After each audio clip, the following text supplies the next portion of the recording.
समार्जितेन शतसंगं लभते पुरुषो यदा वै भाग्योदयेन बहुजन्म। एक जन्म का नहीं, एक जन्म की बात नहीं है, बहुत जन्म, जन्मांतरों का जब भाग्योदय होता है, जन्मांतरम भवेत पुण्यम सदा श्रीमद्भागवतम लभेत, तब मनुष्य को कहीं श्रीमद् भागवत कथा श्रवण करने के लिए प्राप्त होती है, कई जन्मों का। एक जन्म की बात नहीं, ये तो बड़े परम सौभाग्य की बात है। आज हमारा ये टोड़री वाले गर्भ परिवार कि आज श्रीमद् भागवत सप्ताह विधि से श्रीमद् भागवत का आयोजन कर रहे हैं। तो इनके पितरों का भी कल्याण और इनका भी कल्याण। इसमें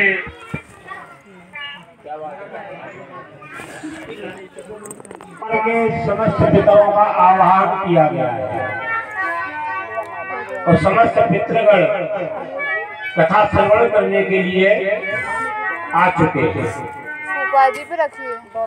इधर देखो ये हमारा काला ध्वजा लगा हुआ है, इसमें धिंदकाली जिसे कहते हैं, कुलमा जो प्रेत होता है जिसकी मुक्ति नहीं हुई होती है उसके लिए स्थान है। वो इस स्थान पर आकर के विराजमान होकर के कथा श्रवण करें। सभी इनके पूर्वज पिता पितामह प्रपितामह वृद्ध प्रपितामह माता पितामही प्रपितामही वृद्ध प्रपितामही सपत्नी माता प्रमातामह आदि सभी कुल देवता इनके कथा श्रवण के लिए आ जाएं। 7 दिन तक निरंतर कथा रस स्वादन का पान करें। मूल पाठ भी सुनाया जाएगा, गीता का पाठ भी कल से श्रवण कराया जाएगा। ग्राम के जितने भी देवता हैं जिनकी पूजा की जाती हो, इनके यहाँ वो समस्त ग्राम के सभी देवता आवाहित हैं कथा श्रवण के लिए पधारे। तो सबके लिए मैं कोट कोट नमन करता हूँ। ये कथा भगवान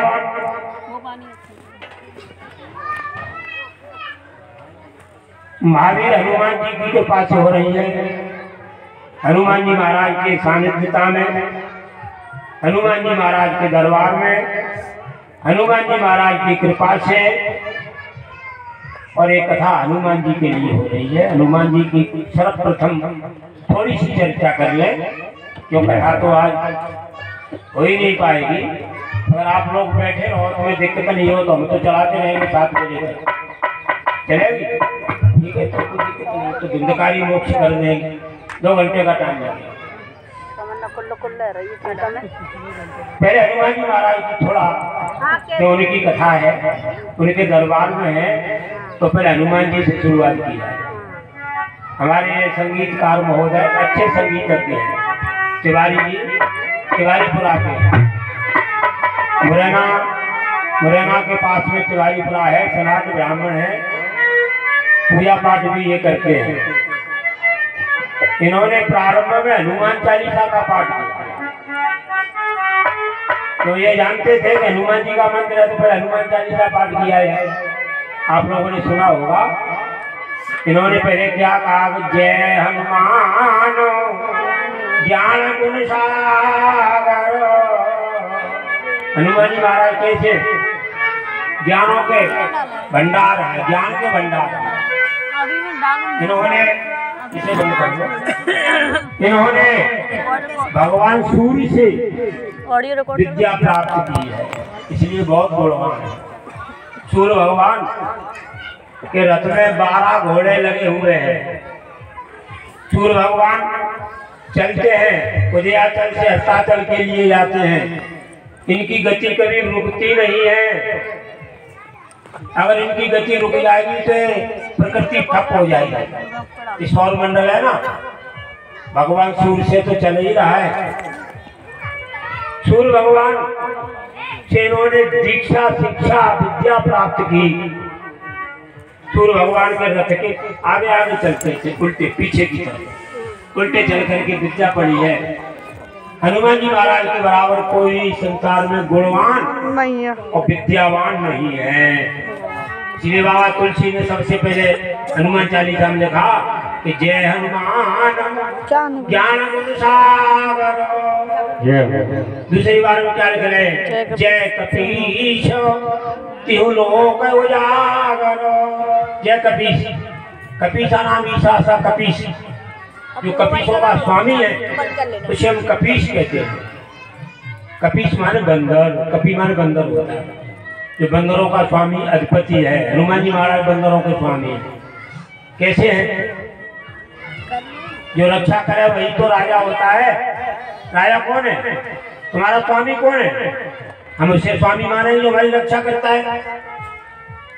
जो हमारी रक्षा करे वही तो। जिस समय ये सीता जी की खोज के लिए गए थे, समुद्र बीच में अड़ा हुआ था, किसी की हिम्मत नहीं थी। सबने कहा, किसी ने कहा मैं 80 योजन उड़ जाएंगे, किसी ने कहा 90, 95, 95 पर सब खड़े रहे। जामवंत ने जरूर कहा कि मैं बूढ़ा हो गया, नहीं मैं तो इस समुद्र को पार कर जाता। अंगद जी ने कहा कि हमें कुछ लौटती बार में शंका है। तब हनुमान जी से ही तो कहा गया। हनुमान जी ने सीता जी की खोज लगा करके लंका में अक्षय कुमार को नष्ट किया। जब तक लंका में अक्षय रहता था तब तक लंका में कोई मर नहीं सकता था। इसका नाम अक्षय था, यथा नाम तथा गुण था। अक्षय इसका नाम था। अक्षय कुमार को वरदान था, जब तक अक्षय कुमार रहेगा तब तक लंका में मृत्यु नहीं होगी। लोग कहते हैं रावण की पार्टी से काल बना हुआ था। काल की पार्टी से बनता है। मुख्य कारण ये था कि अक्षय कुमार था। अक्षय कुमार को वरदान था, तपस्या कर उसने प्राप्त कर ली थी ये बात कि जब तक मैं रहूं तब तक लंका में कोई मरे नहीं। इसलिए कहते थे रावण की पार्टी से काल बना। अक्षय कुमार को मार करके लंका को जला करके वापस से लौट करके आए। भगवान श्री राम जी के पास पहुंचे तो जामवंत ने क्या कहा था, सकल काल के हनुमाना राखे नाथ सबल के प्राण। सबके प्राणों की रक्षा हनुमान जी ने की, तो इसलिए इनको कपीश कहा गया। कपीना मीसा स कपीश। त्रिलोक उजागर, तीनों लोकों में इनको जानता है आदमी हनुमान जी को। मृत्यु लोक में तो जानते ही हैं, पाताल लोक में भी जानते हैं। जब रावण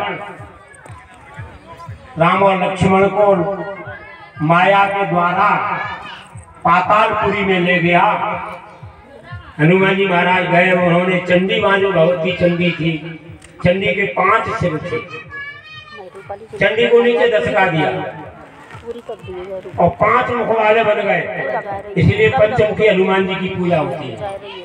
पंचमुखी हनुमान जी पातालपुरी से ही प्रारंभ हुआ। वहाँ 5 मुख उन्होंने बनाए थे कि चंडी 5 मुख वाली थी।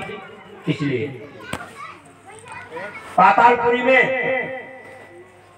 रावण का वध किया, राक्षसों का संहार किया, तो पातालपुरी में भी उजागर हो गए। आकाश में, अंतरिक्ष में, देवलोक में जन्मते ही भगवान सूर्य का उदय हुआ। मैया अंजनी हनुमान जी महाराज को पालने में लिटा गई थी, जल भरने के लिए गई थी। हनुमान जी को भूख लग रही थी। भगवान सूर्य का उदय हुआ। भगवान भास्कर जब उदय होते हैं कैसे होते हैं? अरुण लाल, हनुमान जी ने सोचा कोई अच्छा फल है, छलांग लगा दी, सूर्य को पकड़ लिया, निगल लिया, काल में दे लिया। देवताओं में मीटिंग हुई, इंद्र से कहा गया, देवराज इंद्र से, महाराज ग्रहण का समय नहीं, कोई नया राहु आ गया, सूर्य को निगल रहा है। इंद्र आए, देवराज इंद्र, उन्होंने आकर के वज्र दिया हनुमान जी की थोड़ी। हनुमान के हनुमाना, थोड़ी का ना हो जाने से इनका नाम हनुमान हुआ। हनुमान जी की थोड़ी फट गई, रक्त बहने लगा। पवन देवता नाराज हो गए, वायु को रोक दिया। देवता घबरा करके सब इकट्ठे हुए, हनुमान जी से आकर के प्रार्थना की। सब देवताओं ने वरदान दिया। सब देवताओं ने, ब्रह्मा जी ने सर्वप्रथम कहा, मेरा ब्रह्मदंड ब्रह्मास्त्र, इससे इसकी मृत्यु नहीं होगी, प्रभावी नहीं होगा। इंद्र ने कहा, मेरा वज्रराज के बाद इसे चोट नहीं पहुंचा पाएगा। यमराज ने कहा, मेरा यमदंड से मार नहीं पाएगा। वरुण देवता कहते हैं, कई हजारों वर्षों तक जल में खड़ा रहे, पानी से इसे कोई कष्ट नहीं होगा। अग्नि देवता, अग्नि देवता ने कहा, अग्नि से जलाएगी नहीं, इसीलिए हनुमान जी की पूंछ नहीं जली, नहीं पूंछ जलती नहीं, इसीलिए नहीं जली। वरुण अग्नि देवता ने पहले वरदान दे दिया था, अग्नि से जलाएगी नहीं। तो ऊपर जो स्वर्ग है, देवलोक है, वहां तो पहले से ही छोटे से ही उजागर थे, इसलिए त्रिलोक के उजागर। और रामदूत अतुलित बलधामा, अंजलि पुत्र पवन सुत नामा। रामदूत भगवान राम जी के दूत हैं। इन्होंने अपने मुख से ही तो कहा है, जब सीता जी खोज लेने गए तो क्या कहा था कि रामदूत में माँ तो जानकी। हे भैया, मैं राम जी का दूत हूँ, सत्य शपथ करुणा निधान की। करुणा निधान भगवान का एक स्पेशल नाम था, जिसे और कोई नहीं जानता था, केवल सीता जी जानती थी। भगवान राम जी ने सीता जी को ये बात बता दी थी, कोई मेरा करुणा निधान नाम बताए तो समझ लेना कि ये मेरा खास आदमी है। इसलिए हनुमान जी को रामदूत कहा गया। अतुलित बलधामा, बल अपार बल है। बल का प्रमाण रामायण में ले लो। जब ये रावण से युद्ध हुआ, रावण भगवान राम जी से युद्ध करने के लिए आया, हनुमान जी आ गए। हनुमान जी ने कहा, स्वामी का नंबर तो बाद में, पहले सेवक से ही निपट लो, पहले सेवक से ही निपट लो। रावण ने कहा, अच्छा इतना बलवान है, तो ये मालूम नहीं मैं रावण हूं, मेरे चलने पर पृथ्वी कांपने लगती है, देवता भयभीत रहते हैं, वरुण कुबेर सब मेरे आकर के पैरा बूटी देते हैं। तो एक छोटा सा बंदर मुझसे युद्ध करेगा, मेरे लायक है। हनुमान जी ने कहा, कोई बात नहीं, थोड़ा दो हाथ हो जाने दो। रावण ने कहा, अच्छा तो लगा अपनी ताकत। हनुमान जी ने कहा, नहीं नहीं, पहले तुम लगाओ, पहले तुम अपनी ताकत लगाओ। तो हनुमान जी के रावण ने मुश्किल दी, घूसा दिया, पूरी ताकत से दिया, जितनी ताकत रावण में थी। हनुमान जी को कुछ भी, कोई प्रभाव नहीं हुआ, जैसे के तैसे हनुमान जी खड़े थे, रिंच मात्र भी हिले तक नहीं। अब हनुमान जी का नंबर आया। हनुमान जी, रावण ने कहा, अब तुम लगाओ, तुम दो घूसा। हनुमान जी ने घूसा 100 डिग्री तान लिया। ब्रह्मा जी आ गए सामने। ब्रह्मा जी का नहीं नहीं, फिर राम जी का क्या होगा, मैं झूठा पड़ जाऊंगा। मैंने लिख दिया है कि इसकी मृत्यु तो मनुष्य से होगी, बंदर से नहीं। भगवान मर्यादा पुरुषोत्तम श्री राम जी हैं, उन्होंने देवताओं का कार्य करने के लिए मनुष्य रूप धारण किया है। इस रावण की मृत्यु तो राम जी से होगी। हनुमान जी मेरा वरदान झूठा हो जाएगा। हनुमान जी ने कहा तो कुछ कम कर ले। थोड़ा भूसा कम किया। ब्रह्मा जी ने कहा नहीं नहीं अभी भी अच्छी है, अभी भी ज्यादा है, खेल हो जाएगा, मर नहीं जाएगा। तो मरणासन स्थिति में हनुमान जी ने कहा तो बताओ कितना कर दे। 50 डिग्री कर दे, आधी ताकत रह जाए। अब ठीक है कहाँ, अब ठीक है, मरेगा नहीं। एक भूसा जी हनुमान जी ने बेहोश हो गया, पृथ्वी पर गिर पड़ा, बेहोश हो गया, मूर्छा आ गई। मूर्छ से जब जागृत हुई तब रावण ने कहा हाँ पीठ होगी, वाह मान गया मैं तो ये वास्तव में तू बलवान है, तेरे अंदर अपार बल है, अथाह बल है, लेकिन अब तुम हट जाओ, तुम्हें राम जी से युद्ध करना है। इसलिए बाबा तुलसी लिखते हैं कि राम दूत अतुलित बलधाम, अपार बल है। ऐसे अंजनी के पुत्र हैं, पवन सुत इनका नाम है। उन महाराज हनुमान जी के लिए बार बार कोटि मेरा नमन है। अब प्रसंग आने पर किसी दिन महाराज हनुमान जी की महिमा को आगे बताया जाएगा। और थोड़ा पहले अंजनी के लाल तुमसे, अंजनी के लाल तुमसे लागी लगन, अंजनी के लाल तुमसे लागी लगन।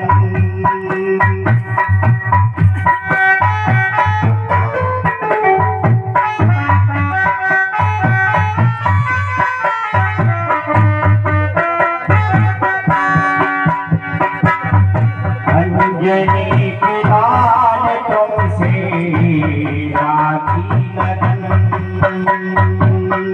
अंजनी के लाल तुमसे लागी लगन।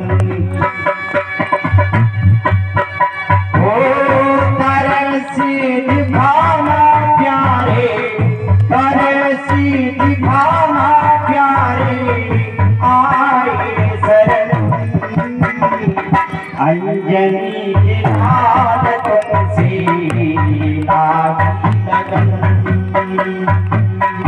अंजनी के लाल तुमसे लागी लगन। और क्या है?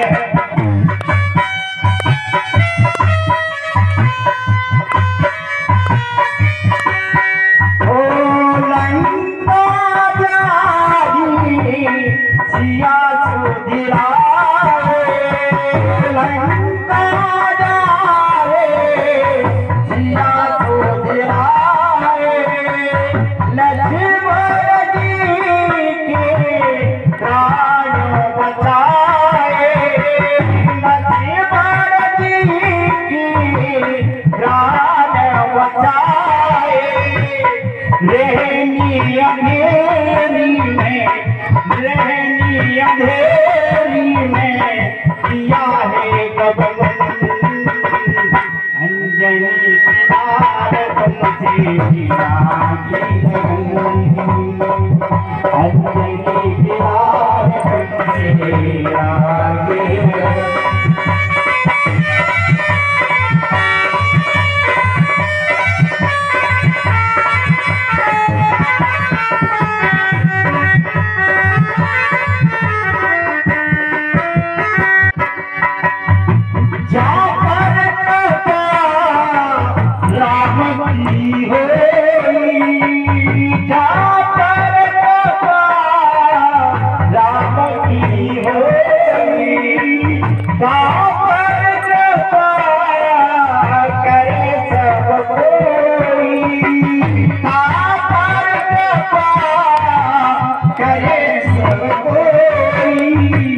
मनोज तिवारी प्यारे, मनोज तिवारी प्यारे आया है शरण, अंजनी के लाल तुमसे लागी लगन। दिखावा प्यारे, दिखावा प्यारे आए शरण। अंजलि के हाथ तुमसे लागी लगन, अंजलि के हाथ तुमसे लागी लगन। बोलिए हनुमान जी महाराज की जय। अब थोड़ा भागवत महात्म्य में प्रवेश करते हैं, क्यों भगवान की कथा कल्याण करने वाली है। श्रीमद् भागवत कथा कल्याण करने वाली है। श्रीमद् भागवत को भगवान श्री कृष्ण की वांगमयी मूर्ति बताया गया है। वांगमयी माने शब्दमयी। जब भगवान संसार में लीला करने के लिए अवतार धारण करते हैं, वो लीलाधारी प्रभु अपनी लीला पूरी करके अपने स्वधाम के लिए जाते हैं। उस समय उद्धव जी आ जाते हैं। उद्धव जी ने आकर के पूछा, उद्धव जी कहते हैं श्री कृष्ण अब तुम हमें कहाँ मिलोगे? वो दूर से भगवान श्री कृष्ण ने भागवत श्रीमद् भागवत मंगाया, श्रीमद् भागवत की पुस्तक को मंगाया और उसमें प्रवेश कर गए। उन्होंने ये कहा, जो श्रीमद् भागवत का पठन श्रवण करेगा, श्रीमद् भागवत का पठन श्रवण करेगा, उससे साक्षात मेरे दर्शन होंगे। जिसके घर में श्रीमद् भागवत की कथा होगी, वहां साक्षात मेरा निवास होगा। जिस घर में रोजाना श्रीमद् भागवत के इस श्लोक का पाठ किया जाता होगा। एक और विशेष बात बताएं, अब हम खरीद के लेके अब तो हर चीज नए जमाने में मॉडर्न हो गई है। कथा भी अब बिगड़ गई है भैया। आज की जो कथा हो रही है होती है वो कल्याणदायक कथा नहीं है। न तो सिर्फ पितरों का कल्याण होता है, न कराने वाले का, न पंडित का। 2 साल में कर पाई। हमें तो बिल्कुल भी पसंद नहीं है, परंतु क्या करें, समय के अनुसार हमने बुला लिया। उसको भी थोड़े बुलाए, 2 ही आदमी बुलाए, चाहो तो और बढ़ा दें। भागवत के श्लोकों का महत्व, जैसे रामायण पढ़ो आप, रामायण की चौपाई मत पढ़ो, केवल उसका अर्थ पढ़ो, तो क्या उसे अखंड रामायण मान लोगे? नहीं मानेंगे। तो हमेशा तो ये भागवत के श्लोक का जहाँ एक भी श्लोक का रोजाना पाठ होता हो, अब वो घर में होती तो पढ़े जाते, वहाँ भूत प्रेत नहीं आते। आधे श्लोक का रोजाना कोई पाठ करता हो, ज्यादा नहीं, आधे श्लोक का कोई रोजाना पाठ करता हो श्रीमद् भागवत का, उसके पितर कभी नरक में नहीं जाते। और आगे ये बता दिया, अगर पढ़ा लिखा नहीं है, पाठ नहीं कर सकता है, तो भागवत की पोथी की पूजा तो कर सकता है। भागवत भगवान श्री कृष्ण का स्वरूप है।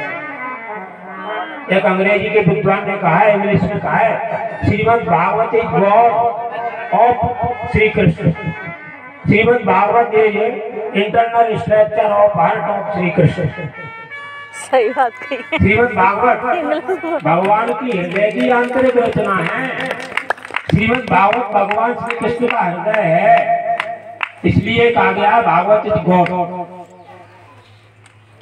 तो ये सबसे इसमें 4 शब्द हैं, 4 अक्षर हैं। भागवत, भक्ति ज्ञान विरागाप्तो, वासे भक्ति, वासे ज्ञान, वासे वैराग, तासे तत्व ज्ञान, जिससे मोक्ष होती है, मोक्ष का साधन। सिद्ध का नाम भागवत है। दूसरा अर्थ, 4 पदार्थ हैं संसार में, 5वां है नहीं भैया। 5वां है क्या? नहीं है। धर्म अर्थ काम और मोक्ष, 4 पदार्थ। हमारी समझ में तो 4 है, अब 5वां कहीं बन गया हो तो कह नहीं सकते। धर्म अर्थ काम मोक्ष। काम में आती है इच्छा, इच्छाओं की पूर्ति करने वाला है। धर्म तो है ही, अर्थ को देने वाला धन का भी भंडार है। भागवत कथा सुनने से, भागवत कराने से कभी भी धन की कमी नहीं आती। बाबा तुलसी बढ़िया दुआ लिखते हैं, पंछी के जलपान करे थे घटे न सागर नीर, और धर्म करे धन ना घटे जो सहाय रघुवीर। धर्म करने से कभी धन घटता नहीं।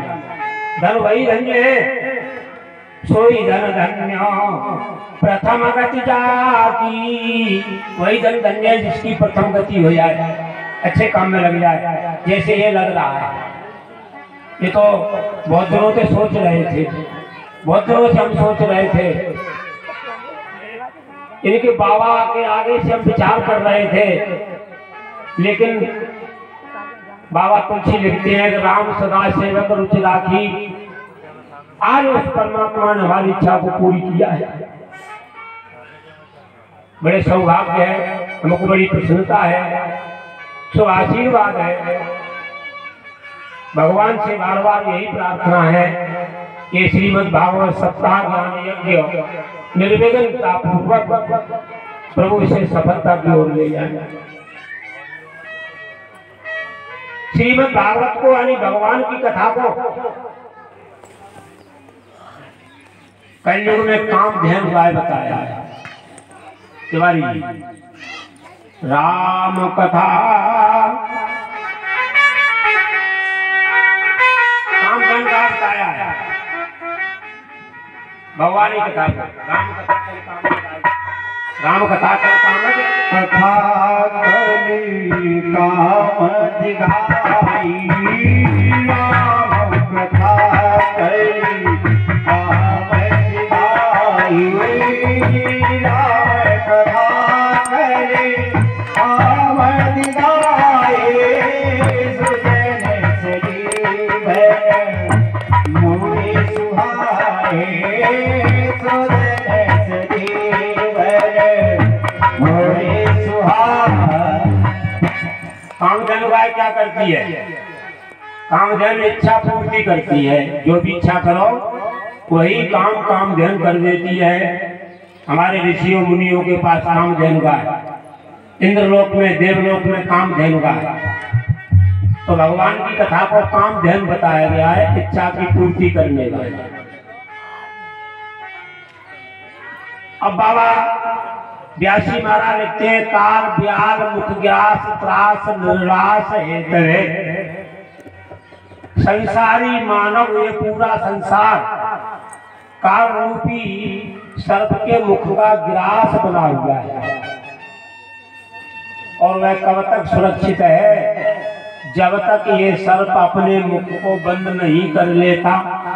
भैया बताए कि सर्प एक मुख को यानी कब बंद कर ले, पता नहीं समय का। तो ये काल रूपी सर्प है, उसके भय को नष्ट करने के लिए श्रीमद् भागवत है। मृत्यु को तो नहीं रोकता है, ऐसा नहीं कि भागवत कराने से मृत्यु नहीं होती हो। मृत्यु तो होगी समय पर, परंतु मोक्ष हो जाएगी। फिर संसार में बार बार नहीं आना जाना पड़ेगा। तो बाबा तुलसी लिखते कि राम कथा करे पन्नग भरणी, और पुण्य विवेक पावक को अरणी। अरणी पवित्र जो ज्ञान है अग्नि स्वरूपा है। पहले अरणी मंथन से लकड़ी घिस करके अग्नि पैदा करते थे। तो उस पावक पवित्र ज्ञान को प्राप्त करने के लिए भगवान की कथा अरणी के समान है। कल्पना भरणी कलयुग रूपी सर्प के लिए, काल रूपी सर्प के लिए ये मोरनी के समान है। मोरनी सर्प को खा लेती है, अथवा भरणी मंत्र होता है। भरणी मंत्र होता है, जो सर्प को भरणी सुनाई जाती है, सर्प उससे भस्म हो जाता है, उसका विष खत्म हो जाता है। यानी हर तरह से कल्याण को देने वाली है। अब भागवत के प्रथम महात्म के प्रथम श्लोक को उठाते हैं। अभी भागवत का शुरुआत नहीं हुआ भैया। सच्चिदानंद रूपाय विश्वोत्पत्त्यादिहेतवे तापत्रय विनाशाय श्री कृष्णाय वयं नमः। ये भागवत महात्म का पहला श्लोक है। भागवत का नहीं है, महात्म का है। महात्म भागवत से अलग है। प्रथम स्कंद से भागवत की गिनती होती है। 18,000 श्लोक है भागवत में। 12 स्कंद है, उनमें महात्म अलग है। बिना महात्म पढ़े बिना, बिना महात्म के श्रवण किए बिना भागवत कथा का फल प्राप्त नहीं होता है। इसलिए सर्वप्रथम श्रीमद् भागवत का महात्म्य पढ़ा और सुना जाता है। पहला श्लोक है कि सच्चिदानंद रूपाय, सच्चिदानंद भगवान का नाम है। सच्चित आनंद बराबर सच्चिदानंद। इसमें 3 अक्षर है। तो सत है, दूसरा चित्त है, तीसरा आनंद है, तब वो सच्चिदानंद बनता है।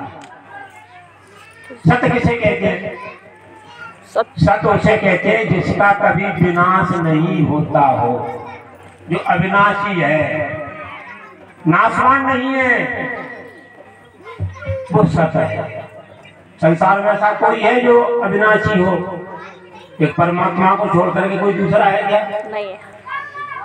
इसलिए पहला नाम भगवान का क्या है? सत्य, ये अविनाशी है। दूसरा चित्त, चित्त नाम है। चित्त कहते हैं प्रकाश को। प्रकाश जैसे अंधेरा हो रहा है तो देखो बल्ब जलने लगे, बल्ब नहीं जलेंगे कुछ नहीं दिखाई देगा। पहले भी जब लाइट नहीं थी तब भी हम पढ़ने के लिए लालटेन, चिमनी, दीपक कुछ न कुछ जलाते थे। लेकिन भगवान को कभी प्रकाश की आवश्यकता नहीं पड़ती भैया। वो परमात्मा तो स्वयं प्रकाशवान है, स्वयं प्रकाशवान है। संसार को प्रकाश देता है। अंधकार माने अज्ञान, प्रकाश माने ज्ञान। वो कभी किसी से न पढ़ने गया और न कभी किसी से प्रकाश लेने के लिए गया। संसार को प्रकाश देता है। बाबा जगत प्रकाश प्रकाश करावो माया दी है ज्ञान घोड़ना हो। जगत प्रकाश प्रकाश करावो माया दी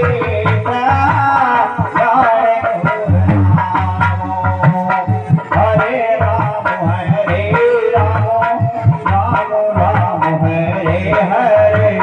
हरे हरे कृष्ण कृष्ण कृष्ण हरे हरे। दूसरा चित्त, तीसरा नाम है भगवान का आनंद। आनंद अंदर की वस्तु है, बाहर तो कोई आनंद है ही नहीं। संसार में बाह्य आनंद तो कहीं है ही नहीं। आनंद है तो अंदर है। अब हम अज्ञानता से उस आनंद को बाहर ढूंढते हैं। जैसे आपको विद्या पढ़ना है तो विद्यालय में जाना पड़ेगा, औषधि लेना है तो औषधालय में जाना पड़ेगा। आप किसी शराब और बाजार से जाकर के कहो भाई वहां जाकर के मेडिकल की दवाई मांगो तो नहीं मिलेगी। उसके लिए आपको मेडिकल की दुकान पर ही जाना पड़ेगा, औषधालय में जाना पड़ेगा। ऐसे ही सुख प्राप्त करना चाहते हो, अगर आनंद लेना चाहते हो तो सुखालय में जाओ भैया। लेकिन हम तो दुखालय में आनंद को ढूंढ रहे हैं। ये संसार तो दुखालय है, इसमें आनंद तो है ही नहीं कि कोई तन दुखी, कोई मन दुखी, कोई धन न रहे तो उदास, थोड़े थोड़े सब दुखी, सुखी राम के दास। कोई तन से दुखी है, कैसे? बढ़िया टर्नओवर घूम रहा है, 10 लाख रुपए 20 लाख रुपए का रोज का टर्नओवर घूम रहा है, फैक्ट्री चल रही है, लेकिन खा नहीं सकते। खाने के लिए क्या है? मूंग की दाल और 4 फल के, वो भी बिना चुपड़े। डॉक्टर ने मना कर दिया घी मत खाना, ब्लड प्रेशर बढ़ जाएगा, बीपी हाई है तुम्हारा, मीठा मत खाना, तुमको डायबिटीज है। ये तो लेके गई है कहीं। भैया सुखी हो, 10 लाख 20 लाख 50 लाख रोज के टर्नओवर घुमा रहे हो, लेकिन सुखी हो क्या? खा नहीं सकते, घुटनों में दर्द होता है, जमीन पर बैठ नहीं सकते, इनको पेट में दर्द बैठेगा, थोड़े थोड़े चल नहीं सकते, थोड़ी हो नहीं तो क्या आप इसे आनंद कहोगे, सुख कहोगे? बढ़िया एसी कमरे में डल्लप के गद्दे पर लेट गए तो समझ लिया कि हम बड़े आनंद में हैं। आनंद नहीं है भैया, आनंद कहाँ है? बाबा तुलसी लिखते हैं कि सुखी नींद जाओ नींद अगाधा, सुखी नींद जाओ नींद अगाधा, सुखी नींद जाओ नींद अगाधा, सुखी नींद जाओ नींद अगाधा, तेरे हरि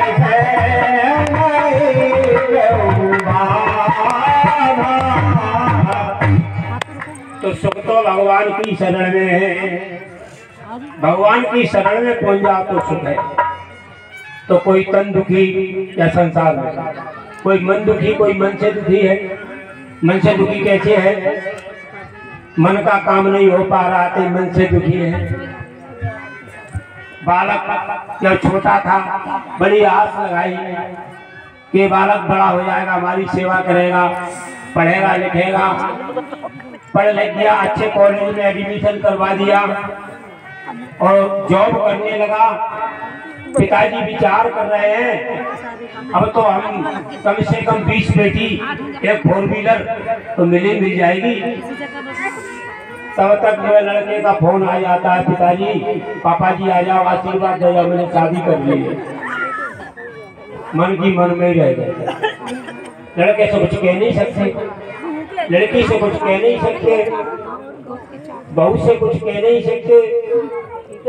तो क्या कोई तन दुखी, कोई मन दुखी, कोई धन में न रहे तो उदास, थोड़े थोड़े सब दुखी। सुख चाहते हो तो भगवान की शरण में जाओ, अंत कहीं सुख है ही नहीं। आनंद है तो परमानंद ब्रह्मानंद ही केवल आनंद है। इसे कहते हैं सच्चिदानंद। भगवान का सच्चिदानंद नाम है। विश्व की उत्पत्ति करने वाला, पालन करने वाला, संहार करने वाला वही परमात्मा है। 3 प्रकार की संसार में ताप है, 3 प्रकार का, दैहिक, दैविक, भौतिक तापा।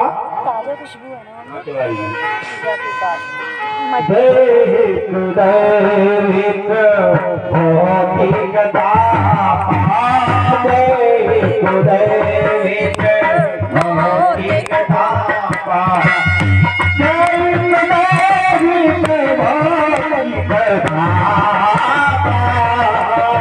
राम राज्य का हुए नहीं जाता। 3 प्रकार की तापों को नष्ट करने वाला उस परमात्मा भगवान श्री कृष्ण के लिए हम अपने शिष्यों के समेत प्रणाम करते हैं। ये पहले श्लोक का अर्थ हुआ। अब आगे आता है इसमें सुखदेव जी महाराज की वंदना है। यम प्रवर्यंतम अनुपेतम पेत कृत्यम द्वैपायनो विरह कातर्या जुहावा पुत्रेति तन्मयतया तर्भो विनय दुष्टम सर्वभूत हृदयम मुनिमान तोस्मि। इसमें महाराज सुखदेव जी की वंदना है। सुखदेव जी महाराज के लिए प्रणाम किया। उसके बाद सूत जी महाराज कहते हैं सूतवाच। सूत जी महाराज कहाँ बैठे हुए? नैमिषारण्य तीर्थ में। नैमिषारण्य तीर्थ में नैमिषे सूतमासीनो नमबाद्य महामतिम। जितनी कथाएं होती है छोटी से लेकर के बड़ी कथा सब नैमिषारण्य तीर्थ में ही होती है।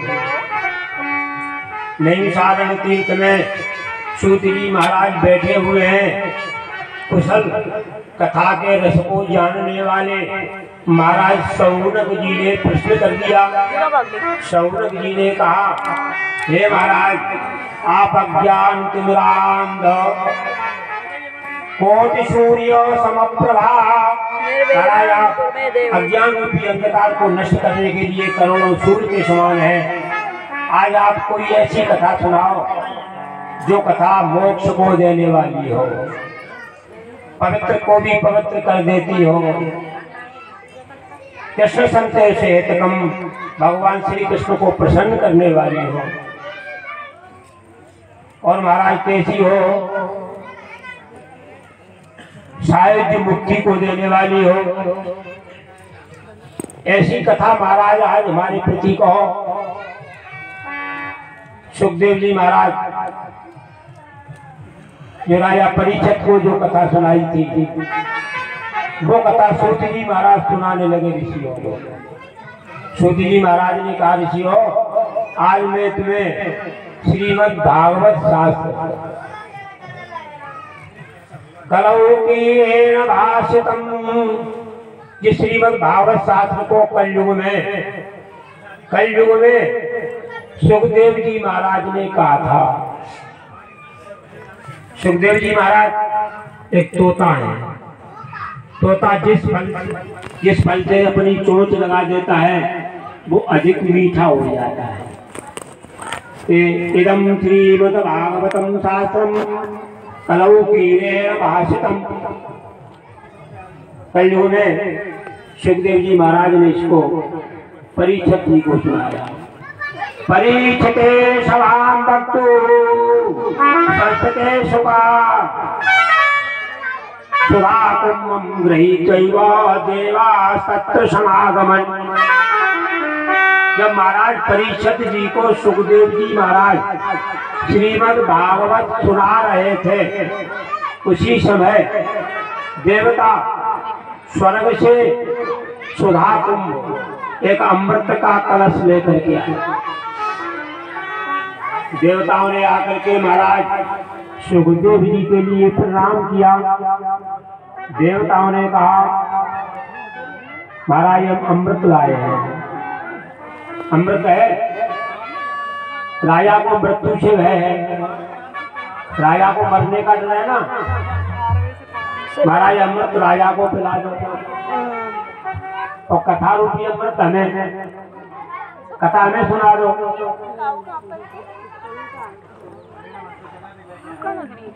देवता क्या पड़ी देवताओं को जो अमृत लेके आते।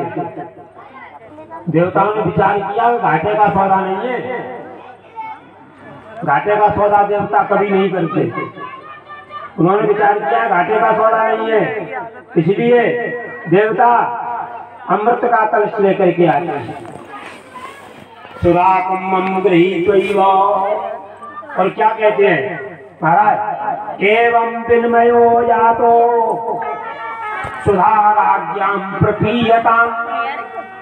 महाराज अगला बदली कर लो, तेरा फेरी। विन्मय कहते हैं बदले को। महाराज बदला कर लो, अमृत राजा को पिला दो, कथा रूपी अमृत हमें पिला दो। सुखदेव जी महाराज ने क्या कहा? सुखदेव जी महाराज कहते हैं, अरे देवताओं तुम्हें मालूम नहीं? कथा को सुधारोगे क्वा कांचर क्वा मणिमान।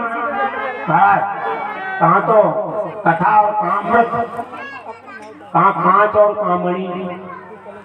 कोई एक कांच का टुकड़ा पकड़ा दे, कांच का टुकड़ा दे दे और उसके बदले में लाखों की मणि मांगे, लाखों की कीमत वाली मणि मांगे, तो क्या ये संभव है? तुम्हारी ये सुधा जो अमृत है वो कांच के बराबर है, कांच का टुकड़ा है। अरे कथा रूपी अमृत ये दिव्य है, अलौकिक है, मोक्ष को देने वाली है। इसकी तुलना अमृत से कभी भी नहीं हो सकती। जिस समय महाराज परीक्षित जी का मोक्ष हो गया, 7वें दिन तक्षक सर्प आया, तक्षक सर्प ने परीक्षित को काट लिया, परीक्षित का मोक्ष हो गया। राज्यो मोक्षा पुरा बीच्यो पुरा धाता विस्मता। ब्रह्मा जी को बड़ा आश्चर्य हुआ। ब्रह्मा जी ने विचार किया कि श्रीमद् भागवत में इतनी ताकत, सर्प के काटने से कभी मोक्ष नहीं होती, कभी मुक्ति नहीं होती। सर्प के काटने से मृत्यु हुई थी राजा परीक्षित की, और फिर भी इन्हें मुक्ति मोक्ष प्राप्त हो गई। महाराज ब्रह्मा जी को बड़ा अचंभा हुआ।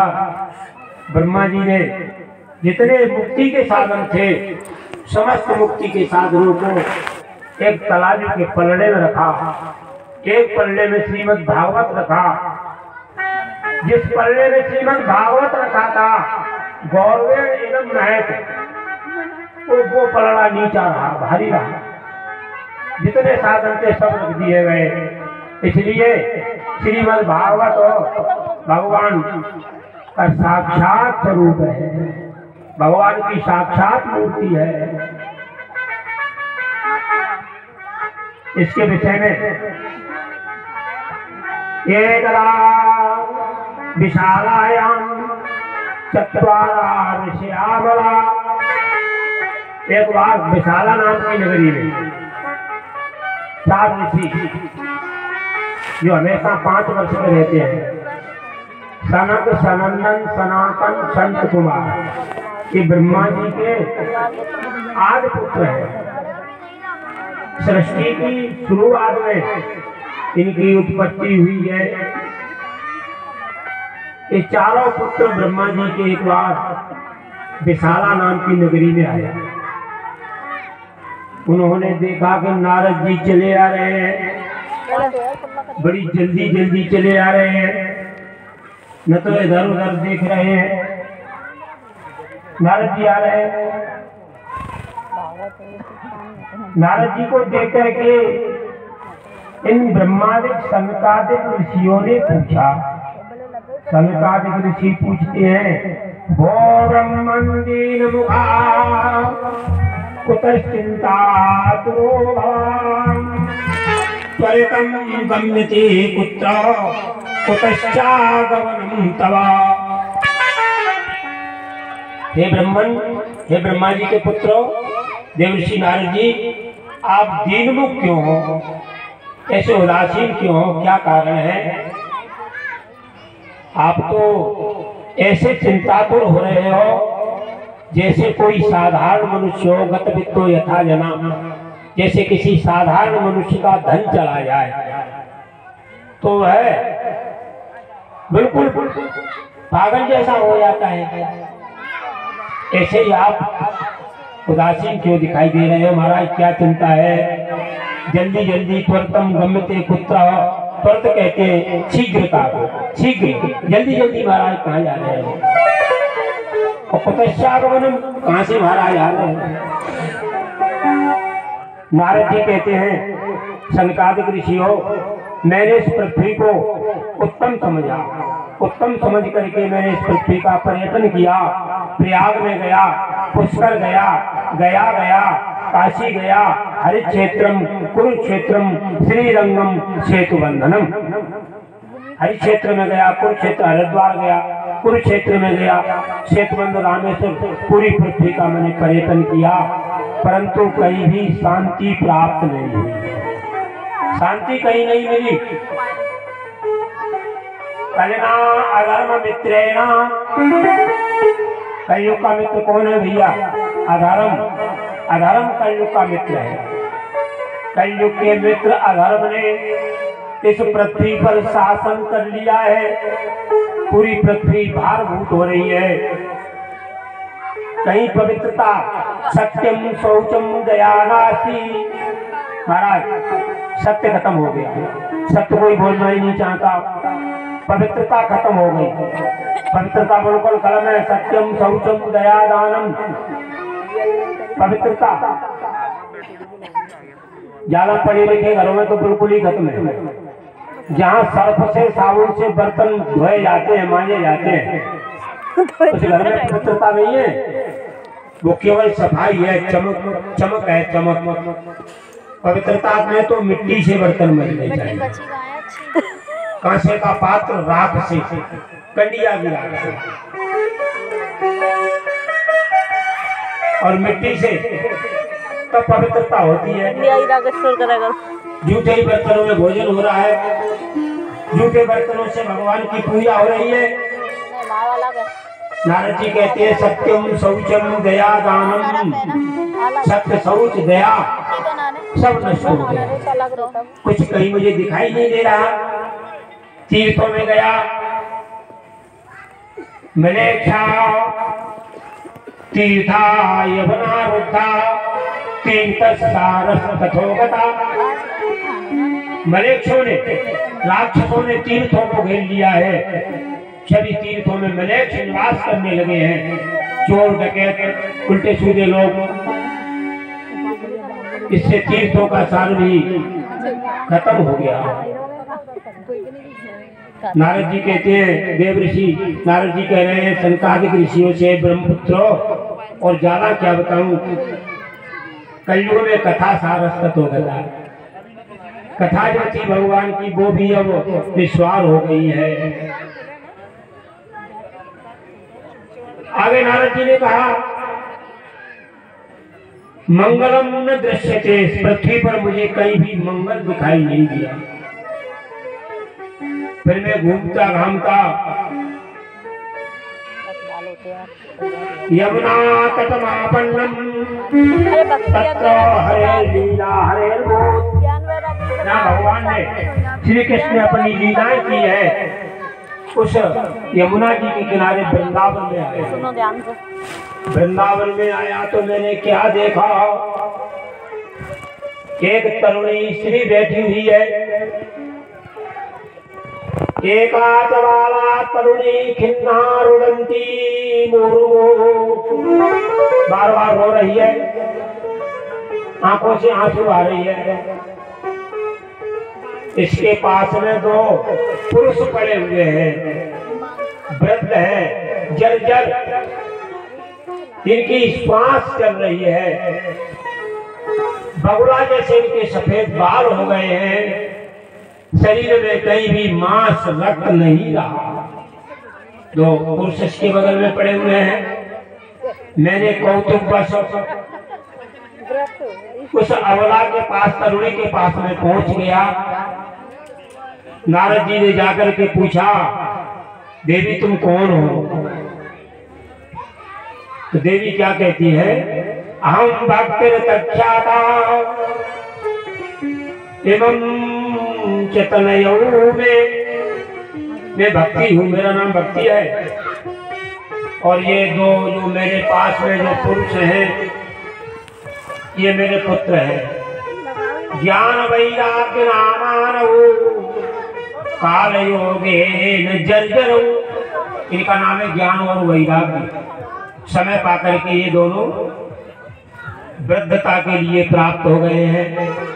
देवऋषि उल्टा हुआ, माता वृद्ध होनी चाहिए और बालक आई वृंदावन धाम, मैं तो आई वृंदावन धाम, धामों किशोरी तेरे शरण में तू आए वृंदावन धाम किशोरी तेरे शरण में जो आए वृंदावन धाम किशोरी तेरे शरण में।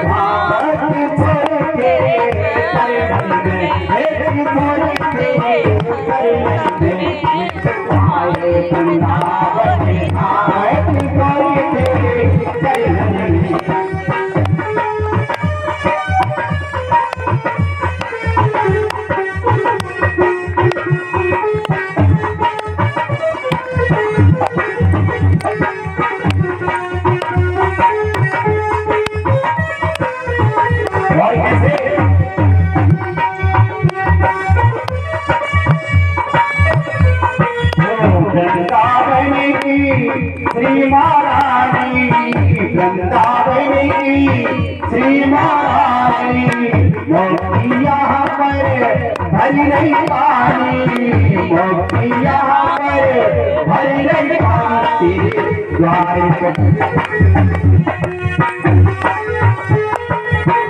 तेरे द्वारे खड़े चारों धाम किशोरी तेरे तेरे द्वारे खड़े चारों धाम किशोरी तेरे में तो आए वृंदावन धाम किशोरी तेरे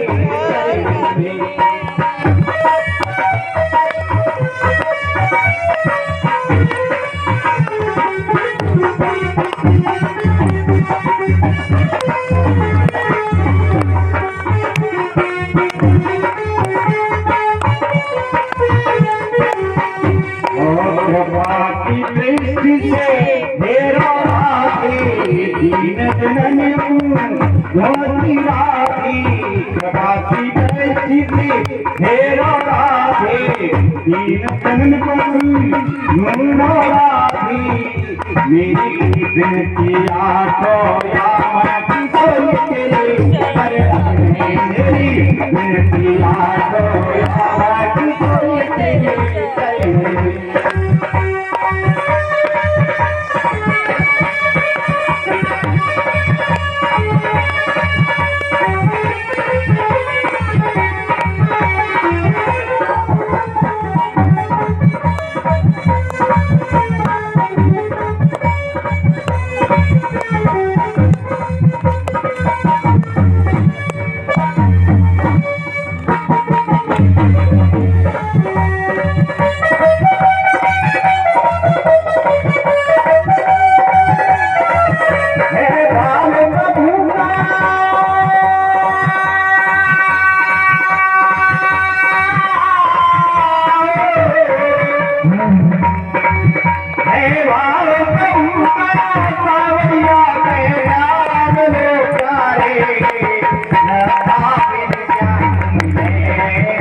तुलसी दल पे बीच में मत अभी बजट तो चाहिए लेकिन छोटा होने लगा। हमें भी ध्यान है बस ज्यादा 10 मिनट के भीतर अपना कार्य हम पूरा कर लेंगे और धुंधकारी मोक्ष आज नहीं कल हो। तो ये भक्ति से बात हो रही है। भक्ति ने कहा कि मेरे दोनों पुत्र हैं, मैं तो मेरा जन्म हुआ द्रविड़ देश में, कर्नाटक में वृद्धि के लिए प्राप्त हुई कहीं कहीं महाराष्ट्र में और गुर्जर प्रांत में, जिसे हम गुजरात कहते हैं, वहां तो मैं बिल्कुल भी जीवनता के लिए प्राप्त हो गई। फिर मैं जब वृंदावन में आ गई तो मैं जवान तो वृंदावन में आने पर मैं तो जवान हो गई, परंतु ये मेरे दोनों पुत्र वृद्ध हो गए। महाराज आप आ गए, बड़ी कृपा हुई, संत के दर्शन, संत के घर में आगमन, क्या बात है भैया।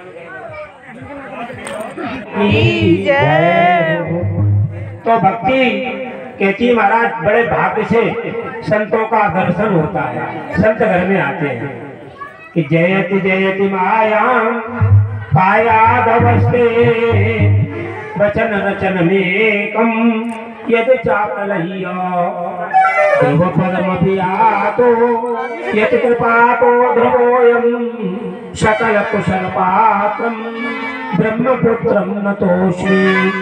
महाराज आप कैसे हो? ध्रुव जी महाराज को आपने मंत्र दिया था, ध्रुव जी आपकी कृपा से ही ध्रुवपद के लिए प्राप्त हुए। कयादु पुत्र जो प्रहलाद था, प्रहलाद को महाराज भक्ति का ज्ञान, भगवान के दर्शन आपने ही कराए। बड़े भाग्य मेरे, आप मेरे घर में पधारे महाराज, हमारे पुत्रों को आप जवान बना दो, कुछ भी करो। नारद जी ने वेद वेदाच वेदाश गीता पाठो वेदों का पाठ किया, गीता का पाठ बार बार किया, नहीं जगे। उनके कान में जोर से आवाज लगाई दे, ज्ञानम प्रमुद्धताम, हमारे ज्ञान खड़े हो जाओ, वैराग्यम प्रमुद्धताम, वैराग्य खड़े हो जाओ। लेकिन ज्ञान वैराग्य नहीं जगे। नारद जी को बड़ी चिंता हो गई, नारद जी चले जा रहे हैं, वही सनकादिक ऋषि मिल जाते हैं। सनकादिक ऋषियों से हाथ जोड़ करके नारद जी ने कहा बताओ कैसे उनको उनके पुत्र भक्ति के जवान होंगे। सनकादिक ऋषियों ने कहा नारद जी श्रीमद् भागवत 17 विधि से श्रवण करो। श्रीमद् भागवत में ज्ञान, वैराग्य, भक्ति सब कुछ है। कहाँ होगा? हरिद्वार में होगा। आनंद नाम का जो तट है हरिद्वार में, आनंद नामक तट पे सनकादिक ऋषियों ने नारद जी महाराज को श्रीमद् भागवत 17 विधि से श्रवण कराया। वहाँ सभी ऋषि मुनि इकट्ठे हुए तो क्या होता है कि भक्ति सुतौ तरुणेन्द्र ही एक रूपा सहसा विरासी श्री कृष्ण गोविंद हरे मुरारे नाचेत नामेन मोह बदंती। भक्ति आ जाती है। भगवान भागवत की कथा से ज्ञान वैराग्य जो जर्जर हो रहे थे दोनों जवान हो गए। भक्ति अपने दोनों पुत्रों को लेकर के कथा के मध्य में आकर के नाचने लगी। क्या कह रही है कि श्री कृष्ण गोविंद हरे मुरारी हे नाथ नारायण वासुदेव श्री कृष्ण गोविंद हरे मुरारी हे नाथ नारायण वासुदेव।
तुम सामने हो बंसी बजा के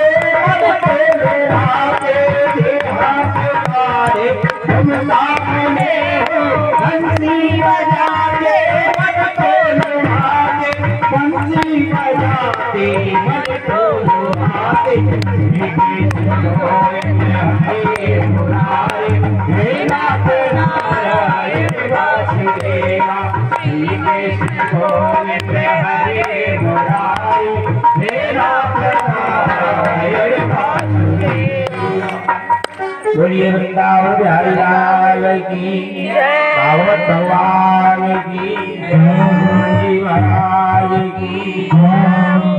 कथा प्रेमी सज्जनों श्रोताओं, आज की कथा का विराम यही रहेगा। कल आपको धुंधकारी मोक्ष और श्रीमद् भागवत के प्रथम स्कंद में परीक्षित जी का जन्म, परीक्षित का श्राप इत्यादि कथाएं श्रवण कर रहे हैं। समय ठीक 12 बजे सभी उपस्थित